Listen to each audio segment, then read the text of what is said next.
ಶಾಲಾ ಅಡ್ಮಿಷನ್ ವಯೋಮಿತಿ ವಿಷಯದಲ್ಲಿ ಪೋಷಕರಿಗೆ ಸಿಹಿ ಸುದ್ದಿ ಕೊಟ್ಟಿದೆ ಸರ್ಕಾರ. ಶಾಲಾ ಪ್ರವೇಶಕ್ಕೆ 6 ವರ್ಷ ತುಂಬಿರಬೇಕು ಅನ್ನೋ ನಿಯಮಕ್ಕೆ ವಿನಾಯಿತಿ ಇದೆ. 1ನೇ ತರಗತಿಯ ಅಡ್ಮಿಷನ್ಗೆ 60 ದಿನ ಸಡಿಲಿಕೆ ಮಾಡಿದೆ ರಾಜ್ಯ ಸರ್ಕಾರ.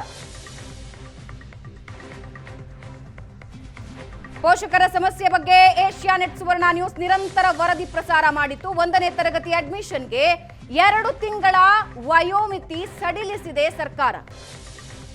1ನೇ ಕ್ಲಾಸ್ ಸೇರಿಸಬೇಕು ಅಂದ್ರೆ 6 ವರ್ಷ ತುಂಬಿರಬೇಕು ಅನ್ನೋ ನಿಯಮ ಇತ್ತು. ಸರ್ಕಾರ ಈಗ ಅದಕ್ಕೆ ವಿನಾಯಿತಿ ಕೊಟ್ಟಿದೆ. ವಿಧಾನಸಭೆಯಲ್ಲಿ ಪ್ರಾಥಮಿಕ ಶಿಕ್ಷಣ ಸಚಿವ ಮಧು ಬಂಗಾರಪ್ಪ ಮಾಹಿತಿ ಕೊಟ್ಟಿದ್ದಾರೆ. 5 ವರ್ಷ 10 ತಿಂಗಳಿದ್ರು 1ನೇ ತರಗತಿ ಅಡ್ಮಿಷನ್ಗೆ ಈಗ ಅವಕಾಶ ಇದೆ.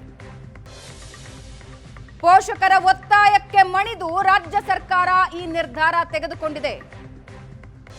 ಎಷ್ಟೋ ಮಕ್ಕಳ ಅಡ್ಮಿಷನ್ ಆಗ್ತಾ ಇರಲಿಲ್ಲ, ಇನ್ನು 6 ವರ್ಷ ಆಗಿಲ್ಲ, ಇನ್ನು ಟೈಮ್ ಇದೆ ಅಂತ ಹೇಳಿ ಆ ಇಡೀ ವರ್ಷ ಕೆಲವೊಬ್ಬರಿಗೆ ನಷ್ಟ ಆಗ್ತಾ ಇತ್ತು. ಕೆಲವು ಮಕ್ಕಳು 6.5 ವರ್ಷಕ್ಕೆ 1ನೇ ಕ್ಲಾಸಿಗೆ ಸೇರ್ಕೊಳ್ಬೇಕಾಗಿತ್ತು. ಇದರಿಂದಾಗಿ ಸಮಸ್ಯೆ ಎದುರಿಸ್ತಾ ಇದ್ರು.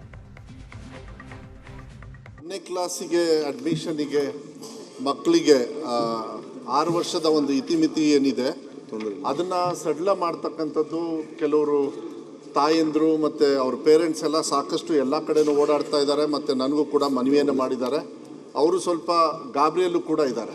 ಅದಕ್ಕೆ ಈ ಅವಕಾಶವನ್ನು ಕೊಟ್ಟಿರೋದ್ರಿಂದ ಒಂದು ಮಾತನ್ನು ಹೇಳಲಿಕ್ಕೆ ಇಷ್ಟಪಡ್ತೀನಿ. ಕರ್ನಾಟಕ ಶಿಕ್ಷಣ ಕಾಯ್ದೆ 1993 ಅಧ್ಯಾಯ 3 ಸೆಕ್ಷನ್ 20 ಮಕ್ಕಳನ್ನು 1ನೇ ತರಗತಿಗೆ ದಾಖಲಾತಿ ಮಾಡುವ ಸಂಬಂಧ 60 ದಿನಗಳ ವಿನಾಯಿತಿಯನ್ನು ನೀಡಲಾಗಿರುತ್ತದೆ.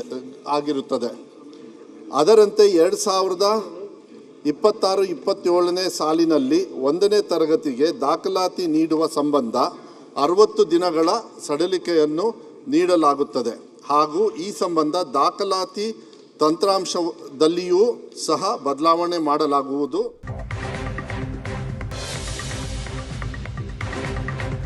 ಎರಡು ತಿಂಗಳು ವಯೋಮಿತಿ ಸಡಿಲಿಕೆಗೆ ಪೋಷಕರು ಫುಲ್ ಖುಷಿಯಾಗಿದ್ದಾರೆ. ಏಷ್ಯಾನೆಟ್ ಸುವರ್ಣ ನ್ಯೂಸ್ಗೆ ಧನ್ಯವಾದ ಹೇಳಿದ್ದಾರೆ ಪೋಷಕರು. ಸರ್ಕಾರ ಮತ್ತು ಏಷ್ಯಾನೆಟ್ ಸುವರ್ಣ ನ್ಯೂಸ್ಗೆ ಪೋಷಕರು ಧನ್ಯವಾದ ಹೇಳಿದ್ದಾರೆ. ಮೊದಲ ದಿನದಿಂದ ಪೋಷಕರ ಪರವಾಗಿ ಏಷ್ಯಾನೆಟ್ ಸುವರ್ಣ ನ್ಯೂಸ್ ನಿರಂತರ ವರದಿ ಮಾಡ್ತಾ ಇತ್ತು. ನಮ್ಮ ನಿರಂತರ ವರದಿಯ ಬೆನ್ನಲ್ಲೇ ನಿಯಮ ಸಡಿಲಿಸಿದೆ ಸರ್ಕಾರ. ಪೋಷಕರಿಗೆ ಏಷ್ಯಾನೆಟ್ ಸುವರ್ಣ ನ್ಯೂಸ್ ದನಿಯಾಗಿ ನಿರಂತರವಾಗಿ ವರದಿ ಪ್ರಸಾರ ಮಾಡಿತ್ತು. ಅದರ ಬಿಗ್ ಇಂಪ್ಯಾಕ್ಟ್ ಈಗಾಗಿದೆ. ಹಾಗಾಗಿ ಪೋಷಕರು ಏಷ್ಯಾನೆಟ್ ಸುವರ್ಣ ನ್ಯೂಸ್ಗೆ ಮತ್ತು ಸರ್ಕಾರಕ್ಕೆ ಇಬ್ಬರಿಗೂ ಧನ್ಯವಾದ ಅಂತಿದ್ದಾರೆ. ನಮಸ್ಕಾರ, ನಾನು ನಾಗರಾಜ್ ಅಂತ. ಪೋಷಕರು UKG ಓದ್ತಿರೋ ಮಗು. ನನ್ನ ಮಗು ಜೂನ್ 8th ಬಾರ್ನ್. ಈಗ ತಾನೇ ಮಧು ಬಂಗಾರಪ್ಪ ಸರ್ ಅವರು ಅಸೆಂಬ್ಲಿನ 60 ದಿನ ವಿನಾಯಿತಿನ ಅನೌನ್ಸ್ ಮಾಡಿದ್ರು. ತುಂಬ ಖುಷಿ ಆಯಿತು. 1 ವರ್ಷದಿಂದ ಈ ವಿನಾಯಿತಿಗೋಸ್ಕರ ಹೋರಾಟ ನಡೆಸ್ತಾ ಇದ್ವಿ. ಎಲ್ಲ ಮಾಧ್ಯಮದವರು ತುಂಬ ಸಹಾಯ ಮಾಡಿದರು.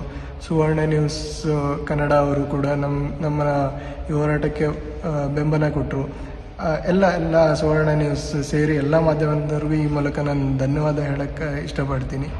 ಹಾಗೆ ನಮಗೆ ಸಹಾಯ ಮಾಡಿದಂಥ ಮುಖ್ಯಮಂತ್ರಿಗಳು, ಉಪಮುಖ್ಯಮಂತ್ರಿಗಳು, HK ಪಾಟೀಲ್ ಕಾನೂನು ಸಚಿವರು, HK ಪಾಟೀಲ್ ಸರ್ ಅವರು, ಹಾಗೆ UT ಖಾದರ್ ಸರ್ ಅವರು, ಸ್ಪೀಕರ್ ಅವರು, ಹಾಗೆ ನಮ್ಮ ಎಜುಕೇಷನ್ ಮಿನಿಸ್ಟರ್ ಆದಂಥ ಮಧು ಬಂಗಾರಪ್ಪ ಅವರಿಗೂ ಕೂಡ ಈ ಮೂಲಕ ನಾವು ಪೋಷಕರ ಪರವಾಗಿ ಧನ್ಯವಾದ ಹೇಳೋಕ್ಕೆ ಇಷ್ಟಪಡ್ತೀನಿ.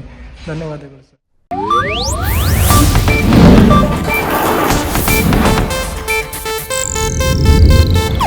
ಇದು ಏಷ್ಯಾನೆಟ್ ನ್ಯೂಸ್ ನೆಟ್ವರ್ಕ್ ಪ್ರಸ್ತುತಿ.